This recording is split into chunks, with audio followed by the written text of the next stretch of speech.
今日も一日お疲れ様。お疲れジャパニーズのゆりこです。このチャンネルでは日本語を勉強している皆さんと夜寝る前に日本文化と日本語を勉強するチャンネルです。最近私の友達が結婚していた旦那さんに浮気をされたというね、ショッキングな話を聞きました。正直とてもひどい話です。もし皆さんが付き合っている恋人や結婚しているパートナーに浮気をされた場合、なんて言いますか？もしあなたが悪い人というね、表現しか知らなかったら、悪い人とね、言い続けますか？今日はこんなシチュエーションで使える悪い人以外の日本語表現を6つ紹介します。言葉のニュアンスの違いも一緒に見ていきましょう。まず相手に対して一般的に使える言葉を2つ紹介します。それはひどい人、そして最低な人です。もともとひどいは非道という漢字で書いていたと聞きますが、残酷で度を超えるという意味があります。もう少し簡単に言い換えると、行動や態度がとても良くない人です。なので、日常の会話でよく使えて、感情はそこまで強くなくて、少しふわっとした表現になっています。例えばね、浮気して何の説明もないなんてひどい人だと思う。人の気持ちを考えないのはひどい。良くないよねとかショックだよねくらいの感覚です。でももしもね、あなたが直接相手にあなたはひどいって言っても、そんなに相手は傷つかないかもしれません。次はもう少し強い言葉ですね。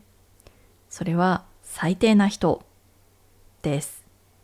最低は量や質について一番低いという意味ですが、人に使う場合には人として守るべき一線を大きく超えている、人としての価値が最低という評価になっています。怒りとか失望っていうのがすごくね、大きくて、感情がかなり強い言葉になっていますね。なので、例えば駅とか公園とかで本人にね、対して使うときはちょっと注意した方がいいかもしれません。あなたって最低な人ってもしね、駅とかで言ったら、ちょっとみんな、えってびっくりするかもしれませんね。はい。びっくりさせたいときは使ってもいいかもしれません。結婚してるのに浮気をするなんて最低な人だとか、嘘をついて相手を傷つけるのは本当に最低。もうね、許せないっていう最終のレベルの言葉ですね。このひどい人、最低な人っていうのは比較的一般的なね、言葉として使えることができます。次に相手の性格を細かく非難したいときに使える言葉を4つ紹介します。1つ目は臆病な人です。臆病な人は臆するという漢字に病気の病で臆病ですが、その意味は心の中に恐れの状態があるということです。なので臆病な人というときは、怖がっていて向き合うべきことから逃げてしまう人っていうね、意味になっています。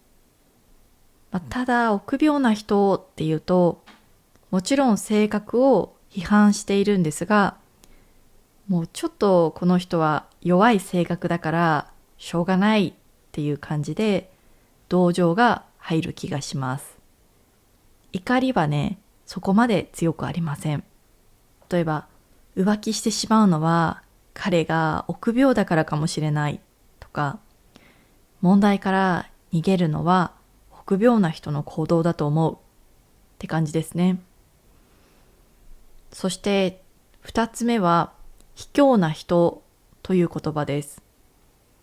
卑怯とはね、卑しいに恐れるという言葉なんですが、ずるさと恐れが合わさった言葉ですね。卑怯な人というと、自分を守るためにずるい行動をする人のことです。行動を強く批判することができます。ただ、人格すべては否定していません。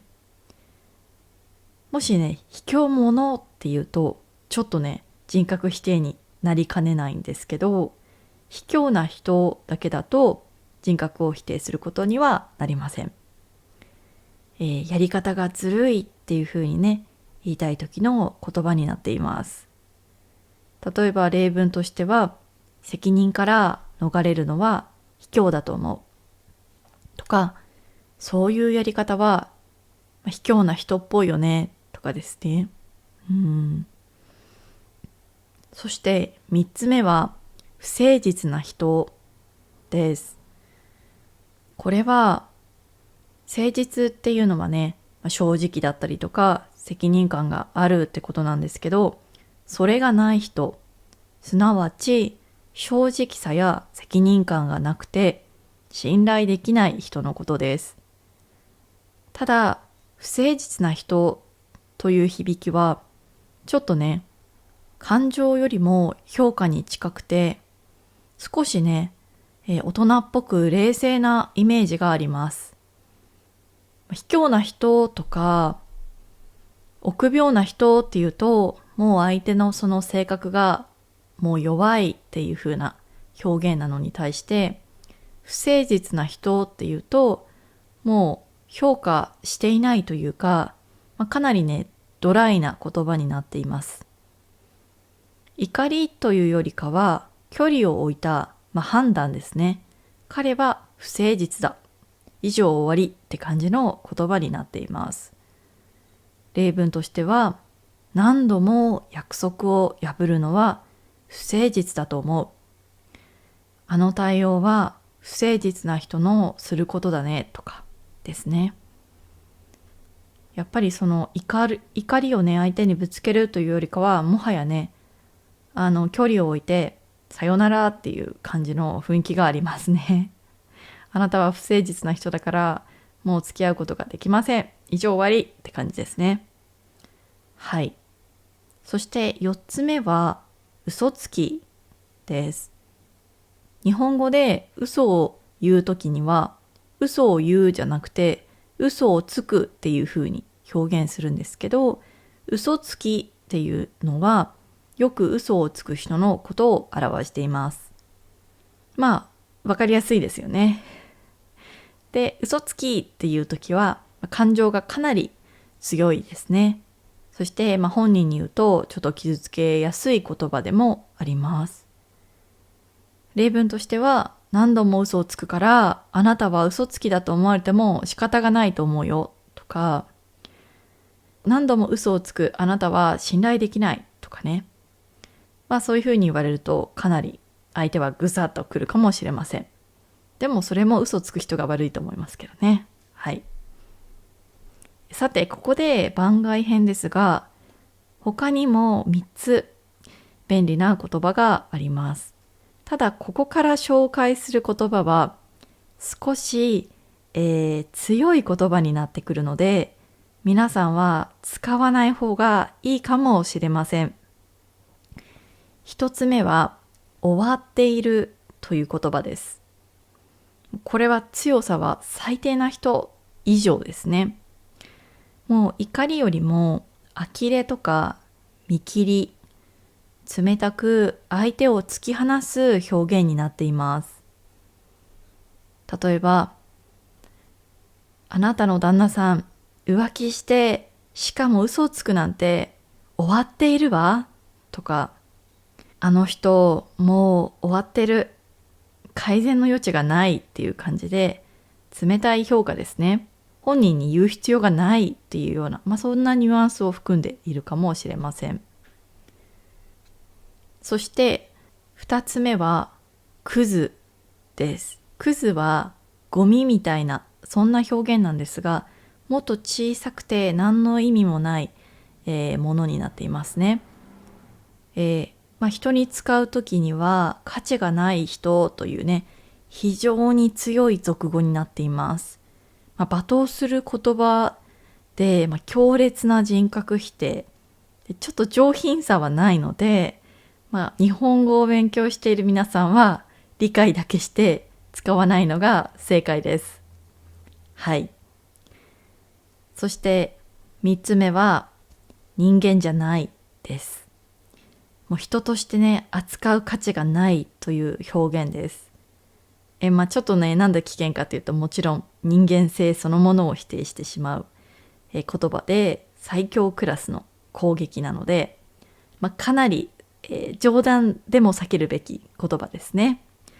でももちろんこれらの3つの言葉も皆さんが必要にね応じて使わなきゃいけない場面が来たら使うべきだし、自分を守るためにもね、皆さんがもし誰かひどい人に傷つけられたり、皆さんの友達が傷つけられた時には、こういったねいろいろな言葉を知っておくことはすごく大事なんじゃないかなって思います。はい。というわけで、今日は皆さんと悪い人を表す日本語を勉強してきました。